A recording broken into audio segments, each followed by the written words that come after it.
Bismillahirrahmanirrahim. Assalamualaikum warahmatullahi wabarakatuh. Selamat pagi dulur-dulurku sekalian, semoga sehat dan bahagia selalu.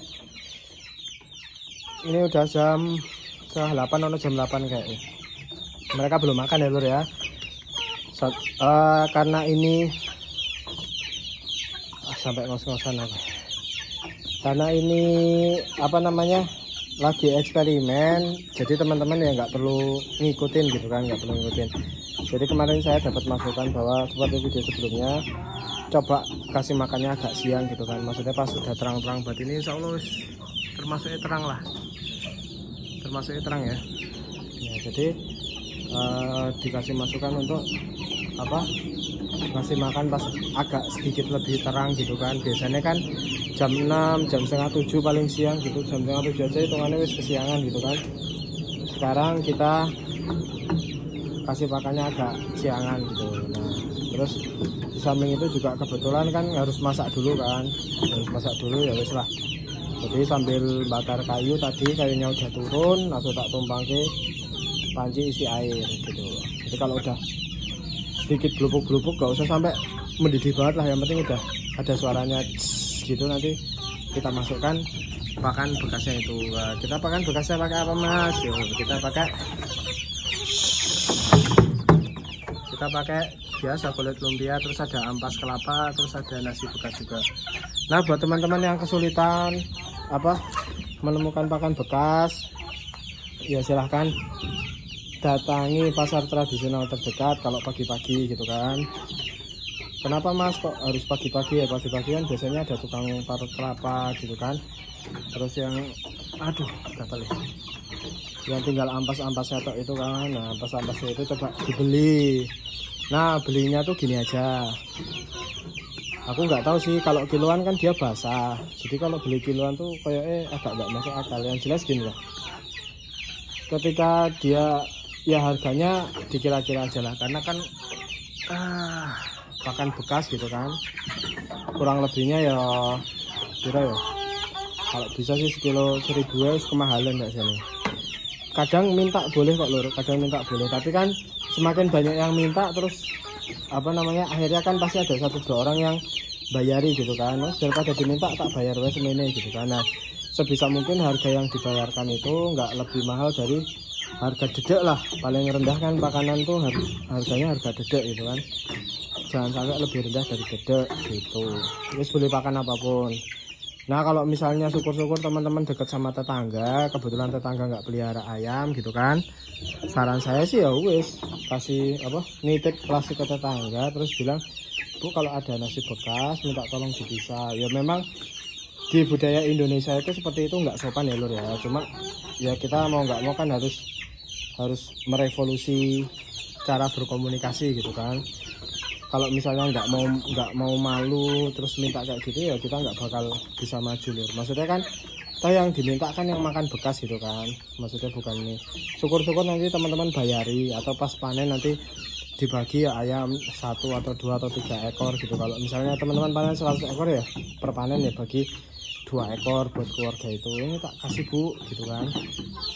Kalau enggak ya kasih aja per plastik katakanlah 1.000, jadi tiap hari 1.000 kan lumayan.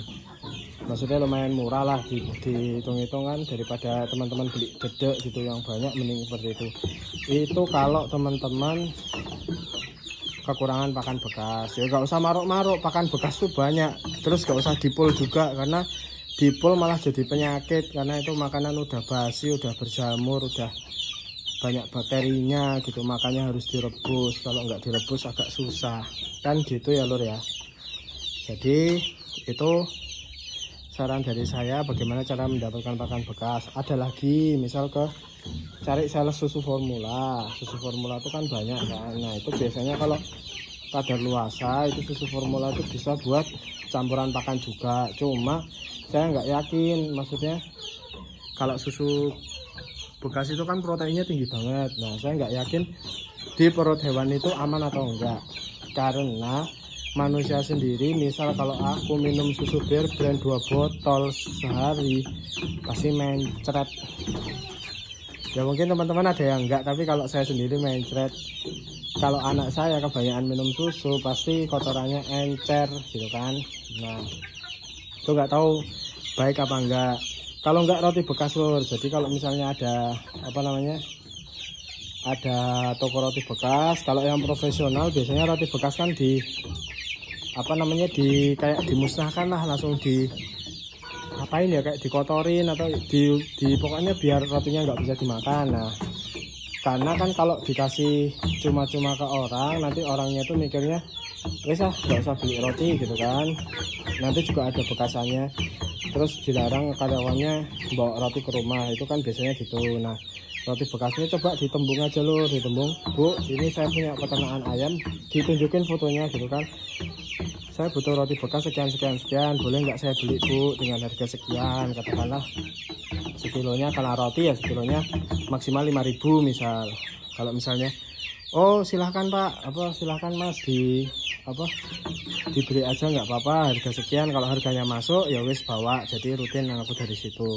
Itu ya titik-titik dimana kita bisa mendapatkan pakan bekas. Atau tukang somai dagang keliling, mantap banget lah, somai dagang keliling lur. Jadi somai itu kan cuma tahan paling misal hari ini nggak laku, besok masih bisa dijual, tapi besoknya lagi kalau masih nggak laku biasanya dibuang gitu kan. Itu ya yang standar gitulah. Nah, dan mereka tuh pasti berjualan berkelompok, jadi dikontrakin rumah sama bosnya gitu kan. Terus di rumah itu nanti ya banyak gerobak-gerobak, jadi kalau pas lagi jualan semua gitu, nanti kalau ada sisa pasti lumayan banyak tuh.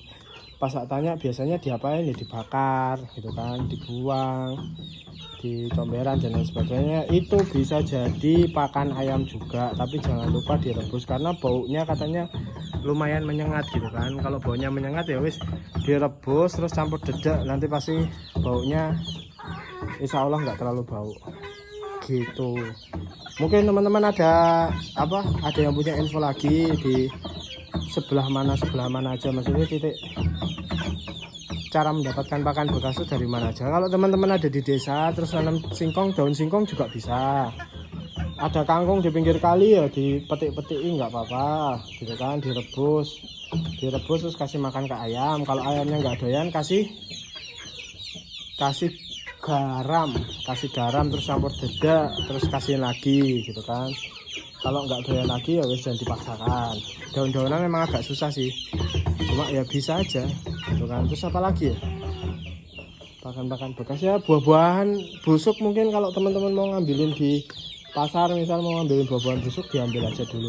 Jadi memang kalau memang mau ternak untungnya besar banget gitu ya teman-teman, ya harus berani main ke pasar. Terus kalau misalnya mungkin ada sayur jatuh, kalau emang butuh banget gitu kan, ya ambil aja gitu kan, dikumpulin pakai kresek, itu nggak apa-apa lor, tidak akan merendahkan harga diri teman-teman, karena ya namanya yang penting kan berkah kan. Kalau udah jatuh udah dibuang kan berarti bukan punya siapa-siapa, boleh diambil. Kecuali kalau buahnya masih bagus sak kresek ninggalan ya jadi joko, berarti punyanya orang gitu kan. Tapi kalau buahnya satuan udah pelewat jatuh ya silakan. Buah bisa, terus tomat gitu, tomat sayur-sayuran tomat gitu juga bisa gitu kan. Tapi ya tetap kalau bisa, kalau buah direbus ya nggak bisa sih, buah langsung kasih apa pola dicucuk-cucuk. Tapi kalau bisa ya yang sayur-sayuran itu ya direbus gitu kan, direbus, diolah, diminimalisir bakteri-bakterinya. Ya wis, sharing dari saya itu aja, cara mendapatkan pakan murah gitu ya. Nanti judulnya cara mendapatkan pakan murah. Kalau misalnya ada yang komplain lagi, oh mas gak jelas videonya, makanya ditonton sampai terakhir, muter-muter apa yang penting ditonton dan mudeng gitu ya. Ya sekian dari saya, bila ada salah kata mohon maaf. Wassalamualaikum warahmatullahi wabarakatuh.